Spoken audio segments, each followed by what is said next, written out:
পাকিস্তান করে ফেলেছে বিশাল ভুল, জ্বালিয়ে দিয়েছে ভারতের ট্রাক।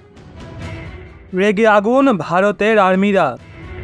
শুধু একটা বাহানাই তো দরকার ছিল ভারতের, আর সেই সুযোগই দিয়ে দিয়েছে পাকিস্তান। আর এমন সময়ে সেই সুযোগ দিয়েছে যখন পাকিস্তান খারাপভাবে ঘেরাও হয়ে আছে। এখন প্রশ্ন হলো, পাকিস্তান কি অ্যাক্সিডেন্টালি ঘেরাও রয়েছে, নাকি এটাও ভারতের আন্ডার কভার রণনীতি? নির্বাচনের আগেই কি পিওকে ভারতের সঙ্গে যুক্ত হতে চলেছে? গিলগিট বালতিস্তানের যে দৃশ্য আপনারা অনবরত নিউজ চ্যানেলে দেখছেন, যেখানে মানুষজন স্লোগান তুলছে আমরা ভারতের হতে চাই, আমরা সবাই এক, এটা কি সত্যি হতে চলেছে?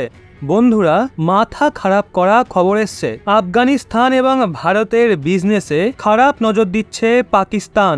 আফগানিস্তানের ব্যবসাকে এগোতে দেখে, আফগানিস্তানের সঙ্গে ভারতের সম্পর্ককে দেখে এবং ভারতের মার্কেটে আফগানিস্তানের মালের এন্ট্রি দেখে হিংসায় জ্বলে পাকিস্তান ওই আফগানি ট্রাককে জ্বালিয়ে তছনছ করে দিয়েছে, যেটায় কোটি টাকার মাল ভারতে যাচ্ছিল। এটুকুই নয়, পাকিস্তান তোরখাম বর্ডারকে বন্ধ করে দিয়েছে। বড় কথা হলো, যেই ট্রাকে ভারতের মাল আসছিল, যার জন্য ভারতের ব্যবসায়ীরা টাকা দিয়েছিল, তার ভেতরে ব্যবসায়ী বসেছিল। আর যখন সেটা বেলুচিস্তানের পুলিশ ঘাঁটি থেকে ক্রস করেছিল, তখন তাদের ওপর হামলা করা হয়। আপনারাই বলুন, পুলিশ ঘাঁটির কাজ কি ট্রাকে হামলা করা? যদি তাদের কিছু বেআইনি মনে হয়, তাহলে তারা ট্রাককে বাজেয়াপ্ত করবে, মানুষজনকে গ্রেপ্তার করবে, কিন্তু ট্রাককে জ্বালিয়ে দেবে। পাকিস্তানি পুলিশরা কি অরাজকতা করছে না? তাদের ভেতরেই কোন রকম ক্ষোভ রয়েছে আফগানিস্তানিদের প্রতি? কারণ আফগানিস্তানের একটা সময় এমনও ছিল যখন পাকিস্তানিরা আফগানিস্তানে যেত বা আফগানিস্তানের পাঠান পাকিস্তানে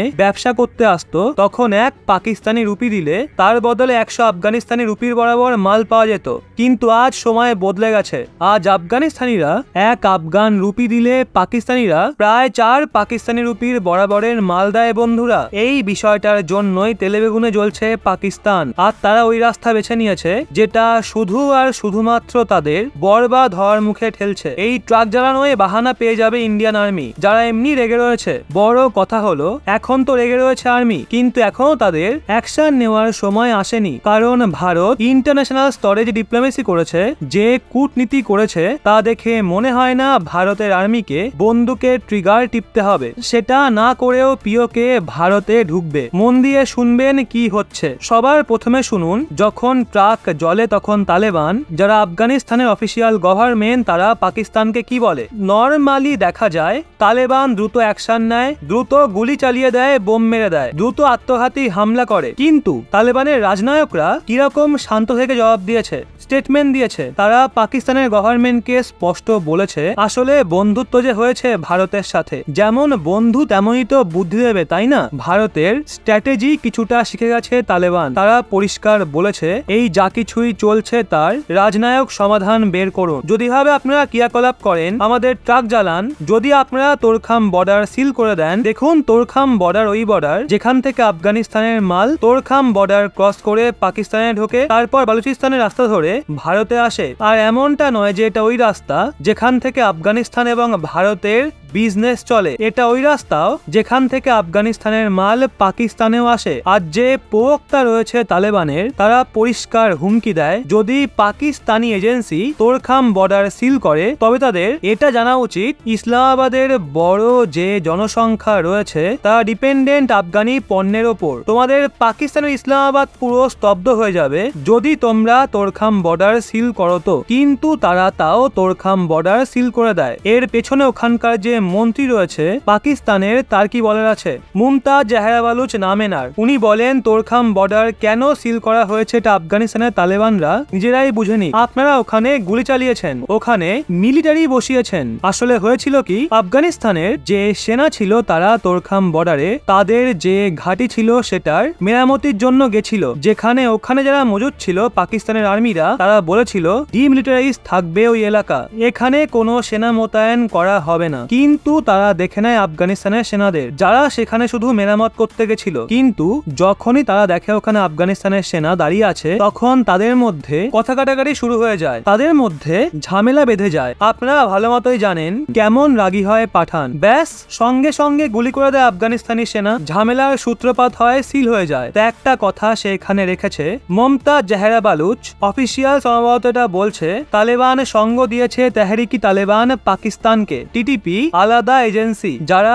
পাকিস্তানের ভেতরে কাজ করে এবং মনে প্রাণে চায় পাকিস্তানি সরকারের পতন ঘটাতে এবং ওখানে সারিয়া আইন লাগু করাতে। এরা আলাদাই এজেন্সি, আলাদাই সংগঠন। এদের বিপ্লবী বলবেন না জঙ্গি, সেটাই এখনো ঠিক মতো বোঝা যাচ্ছে না। এই টিটিপি পাকিস্তানের ভেতরে ঢুকে আছে, পাকিস্তানের 40 কিলোমিটার এরিয়া দখল করে নিয়েছে। এরা হিন্দুকুশ পাহাড়, চিত্রাল ঘাটি, কৈলাস ঘাটি পুরো নিজেদের কবজায় করে নিয়েছে। এর নিকটে পেশোয়ার রয়েছে। সিচুয়েশন মারাত্মক গম্ভীর। পাকিস্তানি অফিসিয়াল এটা বলছে, তারা আমাদের ওপর হামলা করছে এবং পুনরায় ঢুকে পড়ছে আফগানিস্তানের সীমায়। আপনাদের দেশের থেকে আমাদের দেশে জঙ্গিবাদ ঢুকছে, এটা নাকি বলছে পাকিস্তান। একবার ভাবুন, জঙ্গিবাদ সন্ত্রাসবাদের কথা কারা বলছে? ওই দেশ যারা স্বয়ং সন্ত্রাসবাদকে মদত দেয়, লালন পালন করে জঙ্গিদের, কাশ্মীরে জঙ্গিবাদ ছড়ানোর চেষ্টা করে। এখন তাদের কর্মের ফল তারা নিজেরাই পাচ্ছে। এরা ওই পাকিস্তানি যারা হাতিয়ার সাপ্লাই করেছিল তালেবানদের। আর যখন আজ এই তালেবানি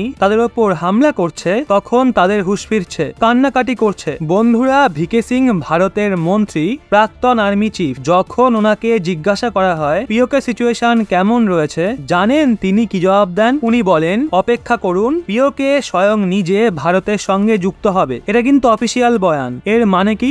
ভালো করে দেখুন মানচিত্র। এটা হলো হিন্দুকুশ পর্বত, এর ডান দিকে রয়েছে পিওকে। হিন্দুকুশ খাইবার পাখতুনখোয়া এলাকা, পাহাড় দিয়ে ঘেরা, বেশি কিছু অ্যাক্টিভিটি করা যায় না ওখানে। আর ওখানে স্ট্র্যাটেজিক লোকেশনে উঁচু জায়গায় বসে পাকিস্তানি আর্মির মাথারা, ওখান থেকেই তারা ফায়ারিং করে। ওটাই তাদের পয়েন্ট অফ ভিউ, কারণ ওখান থেকে ইজিলি যদি ভারত এন্ট্রি নেয় তাহলে আটকাতে সক্ষম হয়। ওই হিন্দুকুশ পর্বতেই টিটিপি পাকিস্তানি আর্মি সেনাদের ভাগিয়ে দিয়েছে। এটা পুরো ব্রেকিং নিউজ। হিন্দুকুশে এখন পাকিস্তানি আর্মি নেই বলেই মেনে নি। হিন্দুকুশের নিচে আসলে দেখবেন চিত্রাল ঘাটি, এখানে টিটিপির হাজারের বেশি হেভিলি আর্মড যোদ্ধারা ঢুকে পড়েছে। তো চিত্রাল ঘাটিও গেল। এরপর কৈলাস ঘাটের দিকে নজর দিন, ডান দিকে দেখুন যে এলাকা রয়েছে পাতলা করে, সেটা হলো গিলগিট বালতিস্তান, যেখান থেকে আওয়াজ উঠছে আমরা ভারতের সঙ্গে যুক্ত হতে চাই। তাহলে দেখুন কি হবে, স্ট্র্যাটেজিক্যালি ওই এলাকা যেটা পিওকে কে পাকিস্তানের সঙ্গে জোড়ে, ওই এলাকায় কিরকম সিচুয়েশন রয়েছে দেখুন। রণনৈতিকভাবে কি হয় ওই এলাকায়, যদি টিটিপি সত্যি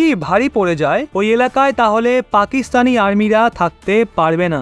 আফগানিস্তানের যে অফিসিয়াল তালেবান রয়েছে তাদের মনে নাকি টিটিপির জন্য সফট কর্নার রয়েছে। তো টিটিপি কখনোই ভারতীয় সেনার উপর অ্যাটাক করবে না। তাই যদি টিটিপি দাখিল হয়ে যায় তাহলে ইন্ডিয়ান আর্মিকে কিছু করতেই হবে না, সোজা তারা ভেতরে ঢুকবে, পিওকের ওই বর্ডারে নিজেদের মোতায়েন করে দেবে এবং পিওকে পুনরায় ভারতের হয়ে যাবে। এটাও কিন্তু সম্ভব। কি মনে হয় আপনাদের, ভিকে সিং যে কথা বলেছিলেন তা কি সত্যি হতে চলেছে? পিওকে নিজের থেকেই ভারতের হবে? এই যে গতিবিধি বাড়ছে টিটিপি তরফ থেকে, আর ওদিকে তালেবান এবং পাকিস্তানি গভর্নমেন্টের মাঝে যে বিবাদ চলছে, এর ফল কি হবে? পিওকে পুনরায় ভারতের হয়ে যাবে কোন রকম যুদ্ধ ছাড়াই, ভারতকে কোনো কিছু না করেই, ইন্টারন্যাশনাল প্রেশার না নিয়েই, ভারতকে কোনো প্রতিবন্ধকতার মুখে না পড়েই, বেশি কোনো অ্যাক্টিভিটি করতে হবে না, পিওকের মানুষরা হাসতে হাসতে ভারতের হয়ে যাবে। কি মনে হয় বন্ধুরা, এটা কি ভারতের রণনৈতিক জয়? নিচে কমেন্ট সেকশনে আপনার মতামত অবশ্যই জানান। যত পারবেন ভিডিওটা শেয়ার করুন, বিষয়টা সবার জানা উচিত। এই বিষয়ে আপনাদের সবার মতামত জানার অপেক্ষায় রইলাম।